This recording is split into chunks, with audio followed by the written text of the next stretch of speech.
ఏడాది పాలన పూర్తయిన సందర్భంలో ఎవరికి వాళ్ళే వాళ్ళ లెక్కలు వేసుకుంటున్నారు. ఓవైపు కూటమి బ్రహ్మాండమైన పాలన చేశామంటుంటే, వైసీపీ మాత్రం సంవత్సర కాలంలో ఎంత అనుకున్న దానికన్నా ఎక్కువ అసంతృప్తి ఇప్పటికే ప్రజలు వెళ్ళిపోయింది అన్నదాన్ని చెప్పే ప్రయత్నం చేస్తున్నారు. ఓవరాల్గా సంవత్సర పాలన ఏంటి, సంవత్సర పాలనలో పాలకపక్షంగా వాళ్ళు సక్సెస్ అయ్యారా, ప్రతిపక్షంగా వైఎస్ఆర్సీపీ కూడా సక్సెస్ అయిందా లేదా అన్న విషయంపై డిస్కస్ చేసే ప్రయత్నం చేద్దాం. మనతో పాటు డాక్టర్ బాల ఉన్నారు, రాజకీయ విశ్లేషకులు. బాల గారు, ఇప్పుడు ఒక 1 year పాలన అయిపోయిన తర్వాత ఎవరికి వాళ్ళు అంటే 5 ఏళ్ల పాటు ఆర్థిక విధ్వంసం జరిగింది, దానిలో నుంచి రాష్ట్రాన్ని తేరుకునేలా చేసి వాళ్ళ అభివృద్ధి పదంలో నడిపే ప్రయత్నం చేస్తున్నది చంద్రబాబు నాయుడు చెప్తున్నారు. దాన్ని ఎలా చూడాలంటారు? చిదంబరం గారు, బేసిక్ ఫండమెంటల్ ఏంటంటే విధ్వంసం జరిగిపోయిందంటే మొత్తం నాశనం అయిపోయిందని అర్థం. రైట్, నాశనం అయిపోయిందంటే మీ జోబ్లో ఫర్ ఎగ్జాంపుల్ 100 రూపాయలు డబ్బులు ఉన్నాయనుకోండి, 100 రూపాయలు లేకుండా ఎంటీ ఉంటే అది నాశనం అయిపోయిందని అర్థం. మీ జోబ్లో 100 రూపాయల డబ్బులు 100, 110 రూపాయల డబ్బులు ఉన్నాయనుకోండి, ఆ 100, 110 రూపాయల డబ్బుల్ని పెట్టుకొని మనం అబద్ధాలు చెప్పింది దాన్ని ఏమంటామంటే ఇట్స్ మిస్ఇన్ఫర్మేషన్, డిస్ఇన్ఫర్మేషన్ అంటాం. ఇప్పుడు గవర్నమెంట్ వచ్చిన తర్వాత గవర్నర్ ఏమో ఒక స్టేట్మెంట్ చెప్పాడు, అఫీషియల్గా వీళ్ళు ఫైనాన్షియల్ స్టేట్మెంట్స్ ఏవైతే ఉంటాయో ఫైనాన్షియల్ స్టేట్మెంట్స్ నెంబర్, డబ్బులు ఎవరిని మ్యానిపులేట్ చేయలేరు ఎందుకంటే అది నెంబర్ చెప్పేస్తుంది కాబట్టి. ఆ నెంబర్ చెప్పింది ఏంటి, వాళ్ళు చెప్పిన అప్పులకి, వాళ్ళు చెప్పిన గవర్నర్ చెప్పిన స్టేట్మెంట్కి ప్రొపగండా చేసిన దానికి సంబంధం లేకుండా పోయింది.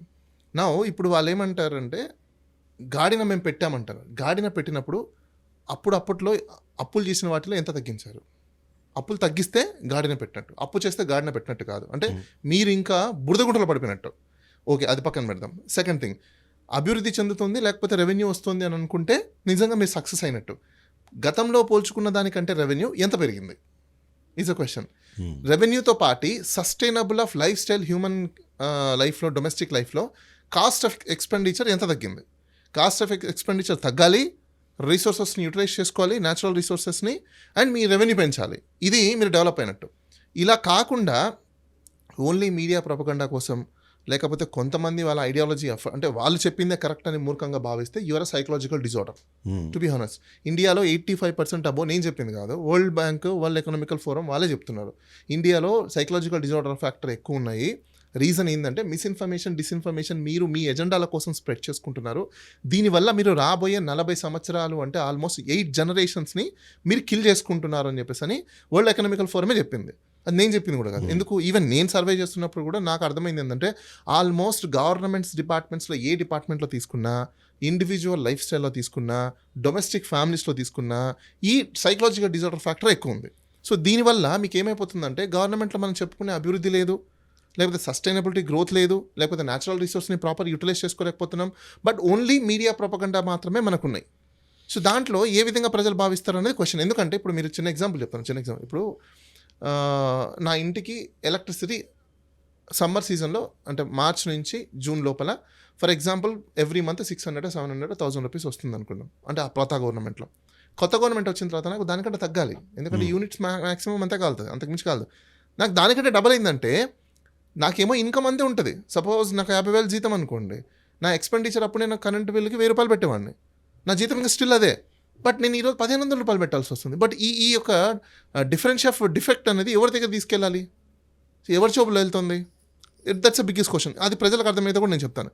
ఇవి ఎవరి జోబులోకి వెళ్తుందంటే మీ దగ్గర ఉన్న డబ్బుల్ని మీ జోబుల్లోంచి కొట్టేసి ఈ ప్రభుత్వాలు అభివృద్ధి అనే పేరు చెప్పి, సాకు చెప్పి, ఇవి ప్రైవేట్ కాంట్రాక్టర్లకు ఇచ్చి వాళ్ళ దగ్గర ఒక జీవోలనో లేకపోతే నోటిఫికేషన్లనో ఏదో ఒక క్లాజులు పెట్టి వాళ్ళకి ఎక్కువ రేట్ల ద్వారా తీసుకునే విధంగా వాళ్ళకి లబ్ధి చేకూర్చి ఈ డబ్బులు వాళ్ళకి రూటింగ్ చేస్తారు. కానీ 5 ఏళ్ల పాటు వైఎస్ఆర్సీపీ అధికారంలో ఉన్నప్పుడు చేసిన పని ఏంటి అని జస్ట్ సింప్లిఫై చేసి చెప్పాలి అంటే, అభివృద్ధి స్కోప్ ఉన్న ఒక రాజధానిని తీసేసి 3 రాజధానుల పేరుతో అక్కడ కాలయాపన జరిగింది. ఓకే, అభివృద్ధికి స్కోప్ ఉన్న కంపెనీస్ ఏవైతే లూలుమాల్ లాంటివి కానివ్వండి, మరికొన్ని కంపెనీస్ ఇక్కడ వచ్చి వాళ్ళు ఏర్పాటు చేద్దాం అనుకున్నప్పుడు వాళ్ళందరినీ కూడా ఇక్కడ నుంచి తరిమి కొట్టారు మీరు. సో 5 ఏళ్ల పాటు జరిగిన కారణంగా ఇప్పుడు కొత్తగా అంటే గతంలో ఉన్న వాళ్ళు మళ్ళీ రిటర్న్ రావడానికి ఆలోచిస్తున్నారు, లేదా కొత్తగా ఎవరినైనా మనము ఇంప్రెస్ చేసి తీసుకొద్దాము అంటే కూడా అంతకుముందు 5 ఏళ్ల పాలనలో జరిగిన ఆ అవకతవకలు కానివ్వండి, తప్పులు ఏవైతే వాటిని ఇప్పుడు పాయింట్అవుట్ చేసే ప్రయత్నం చేస్తున్నారు.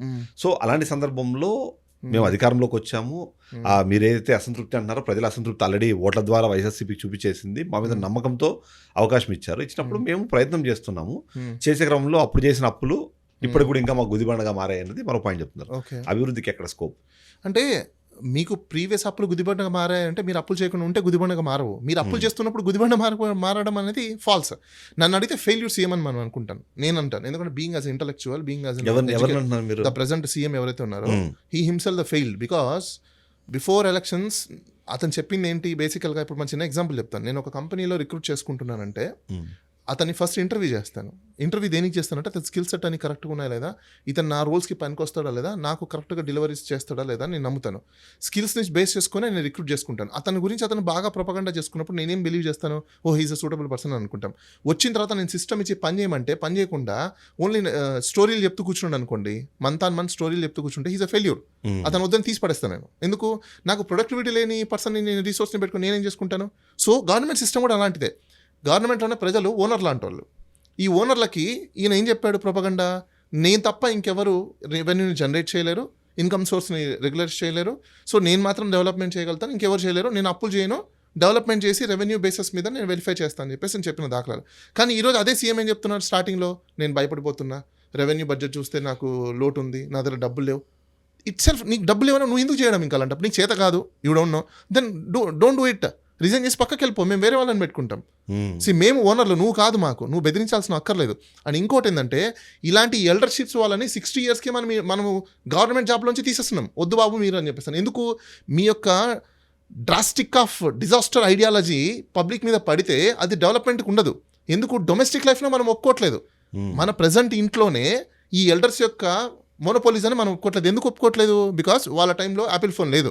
ఈరోజు నేను యాపిల్ ఫోన్ కొనుక్కుంటా, యాపిల్ ఫోన్ ఆపరేషన్స్ వేరు ఉంటుంది, దాని యూటిలైజేషన్స్ వేరు ఉంటుంది, ఆయనకేం తెలుస్తుంది.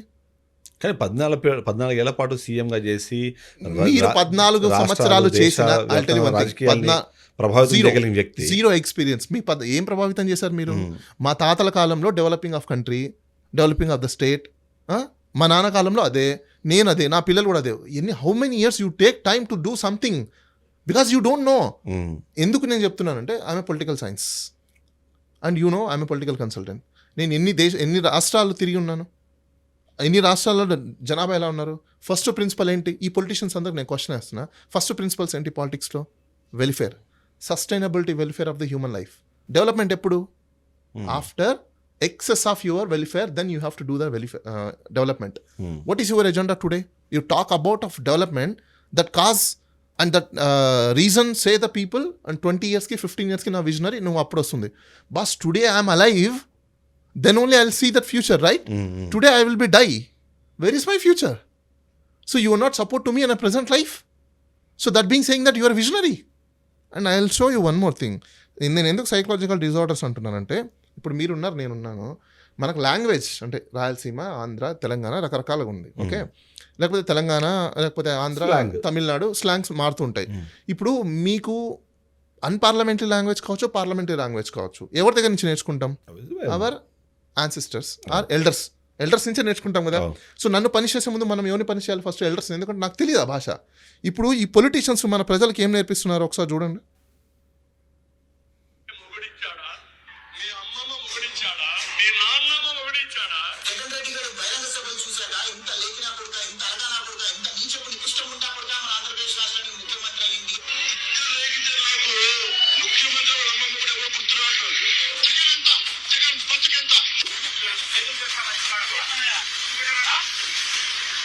నేను ఇది ఎందుకు చూపిస్తున్నాను అంటే నేను దానికి ఎక్స్ప్లెనేషన్ ఇస్తాను.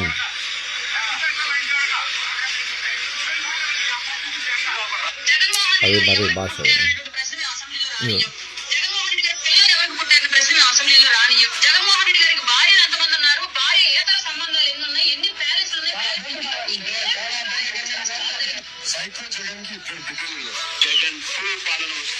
ఓకే, అయితే ఎందుకు నేను చూపించాల్సి వచ్చిందంటే, ఇప్పుడు జనరల్గా మనం స్కూల్కి వెళ్తాం, టీచర్స్ ఫస్ట్ మనకి ఏబిసిడీలు నేర్పిస్తారు.